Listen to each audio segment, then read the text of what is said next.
பொய்ய சொன்னாலும் பொருத்தமா சொல்லுங்கடா போக்கத்த பசங்களா. கண்ணாடி சார் அது. திமுகவையும் பொய்யையும் பிரிக்கவே முடியாதுங்க. திமுகவும் பொய்யும் நகவும் சதையும் மாதிரி கொஞ்சம் கூட கூச்சநாச்சமே இல்லாம வெக்கமே இல்லாம பொய் சொல்லிட்டு இருக்காங்க.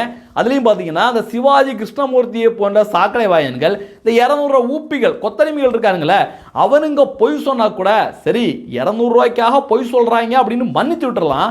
ஆனா தமிழக முதலமைச்சர் ஸ்டாலின் அவர்கள் சட்டப்பேரவைன்னு கூட பார்க்காம கொஞ்சம் கூட கூச்சநாச்சம் இல்லாம பச்சை பொய்ய சொல்லியிருக்காரு. அந்த பொய் சொன்ன வீடியோவை நம்ம அப்புறம் பார்ப்போம். அதுக்கு முன்னாடி இன்னொரு வீடியோ வந்திருக்கு, அந்த வீடியோ காட்சிகளை பாருங்க.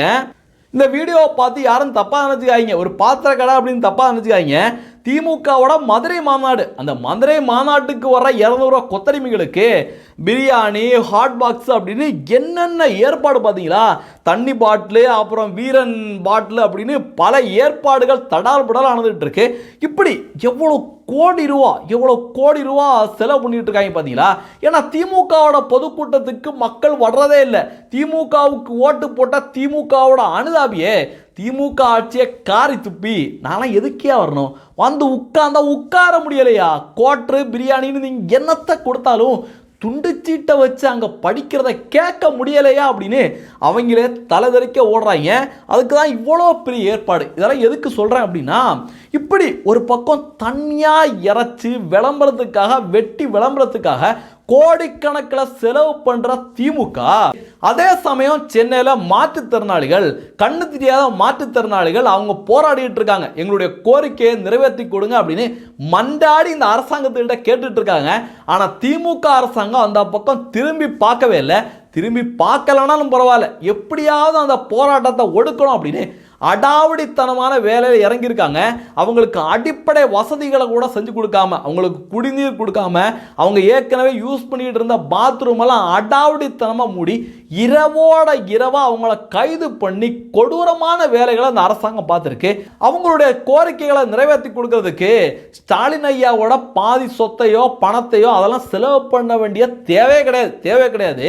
இந்த ஹாட் பாக்ஸ் வாங்கியிருக்காங்கல்ல மதுரை பொதுக்கூட்டத்துக்கு, அந்த பணத்தை மட்டும் இங்கிட்டு திருப்பி விட்டாலே இந்த மாற்றுத்திறனாளிகள், பார்வையற்ற மாற்றுத்திறனாளிகள் அவங்க சந்தோஷமா இருப்பாங்க.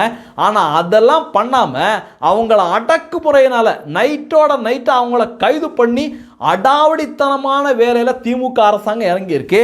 அதுலயும் பாத்தீங்கன்னா ஒரு மாற்றுத்திறனாளி சகோதரர் கண்ணீர் மல்க அவர் பேசுறத கேட்கறதுலேயே உண்மையிலே கொடூரமா இருக்கு. பாருங்க. என்றும் பாராமல் இரவில் கலைஞரை கைது செய்தது மிகப்பெரிய கொடுமை என்றெல்லாம் பக்கம் பக்கமாக கண்ணீர் மல்க கட்டுரை எழுதுவார்கள். அவரது புதல்வர் பார்வை மாற்றுத்திறனாளிகளை நள்ளிரவில் கைது செய்வது தொடர்பாக ஒரு வார்த்தையும் எழுத மாட்டார்கள், உள்ளுக்குள்ளே பதுங்கிக் கொள்வார்கள். 12 நாட்களாக பார்வை மாற்றுத்திறனாளிகள் போராடி கொண்டிருக்கிறார்கள். ஆனால் முதல்வரோ பாராமுகமாய் பாராட்டு கூட்டங்களிலும் தமிழகமே சுவிச்சமாய் இருக்கிறது என காணொலியையும் வெளியிட்டுக் கொண்டிருக்கிறார். நாங்கள் வேலை வாய்ப்பு கேட்கிறோம், எங்களது உதவித்தொகையை உயர்த்தி தர சொல்லி கேட்கிறோம், மாநில அரசு மறுக்கவில்லை, மத்திய அரசு தான் நிதி கொடுக்கவில்லை என்றெல்லாம் பேசுகிறார்கள். ஆனால் ஒரே இரவில் மகளிருக்கு உரிமை தொகை வரவு வைக்கப்படுகிறது. இதை சமூக நீதி என்றெல்லாம் சவுடாலாக பேசுகிறார்கள். ஐயா, அதிக வாக்கு இருப்பவர்களுக்கு வாரி வழங்குகிறீர்கள், வாக்கில்லாத எங்களுக்கு வாய்க்கரிசி போடத்தான் நீங்கள் நினைக்கிறீர்கள். எங்களுக்கு இழைக்கப்பட்ட கொடுமையை பற்றி எழுத்தாளர்கள் தொடங்கி எல்லோரும் மௌனம் காத்து கொண்டிருக்கிறார்கள். ஐயா, ஆளுபவர்களுக்கும் அவர்களுக்கு ஒத்துதுபவர்களுக்கும் எங்களுக்கு இழைக்கப்பட்ட கொடுமைக்காக ஒரு நாள் உங்கள் முகங்களில் இந்த காலம் காரி உமிழும். காரி துப்பணுங்க. இங்க இருக்கிற மீடியாக்கள் இருக்கானுங்களே, திமுகவுக்கு சேவகம் பண்ற வேலையை மட்டும்தான் பார்த்துட்டு இருக்காங்க. இந்த பார்வையற்ற மாற்றுத்திறனாளிகளோட போராட்டத்தை பத்தி ஒரு பத்திரிகை கூட, ஒரு ஊடகம் கூட வாயை திறக்கல. ஆதரவற்றவர்களோட பக்கம் நிற்க வேண்டிய இங்க இருக்கின்ற ஊடகங்கள் அறிவாலயத்து வாசல்ல பிச்சை எடுத்துட்டு இருக்காங்க.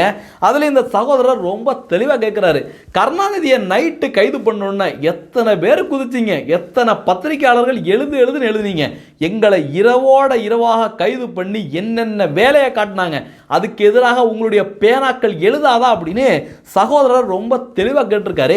அதுலேயும் ஒரு செருப்பால் அடித்த மாதிரி ஒரு கேள்வியை கேட்டாரு பாருங்க.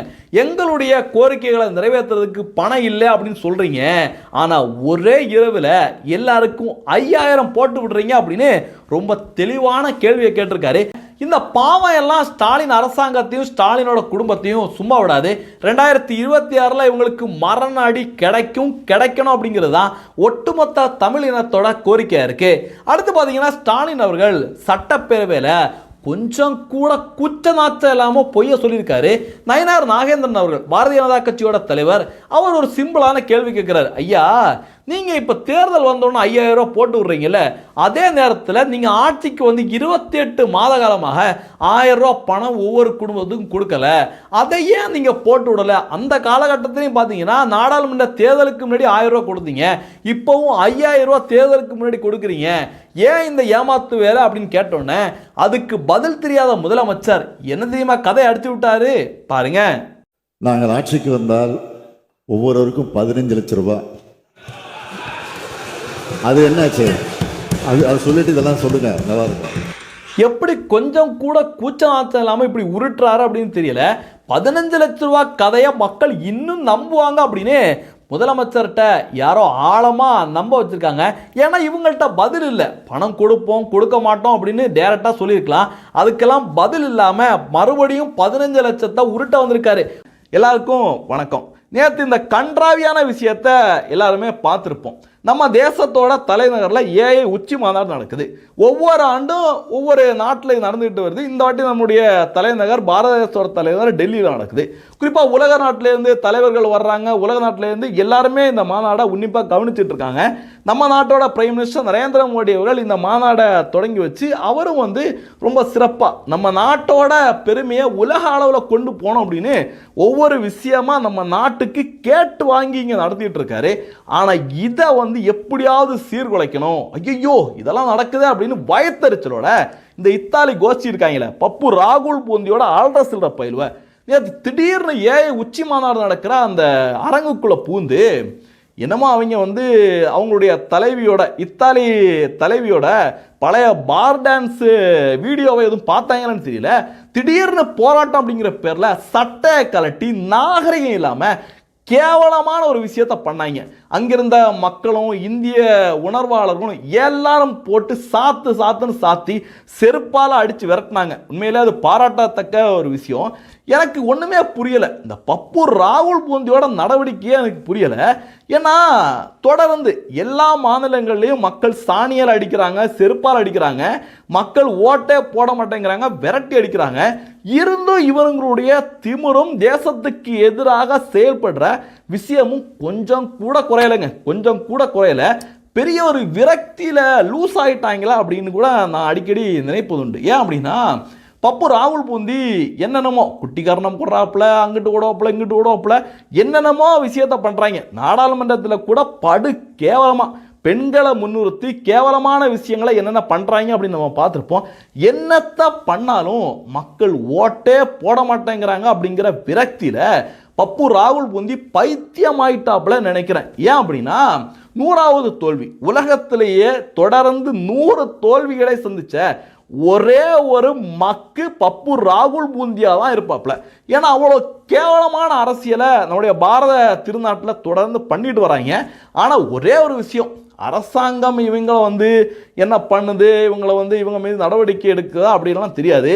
ஆனால் போகிற போக்க பார்த்தா மக்கள் பொது வழியில் வச்சு இவங்கள சாணியாலே அடித்து இத்தாலிக்க விரட்ட போகிறாங்க அப்படிங்கிறது தான் இந்த காட்சிகளை பார்க்கல நம்மளால புரிஞ்சுக்க முடியுது.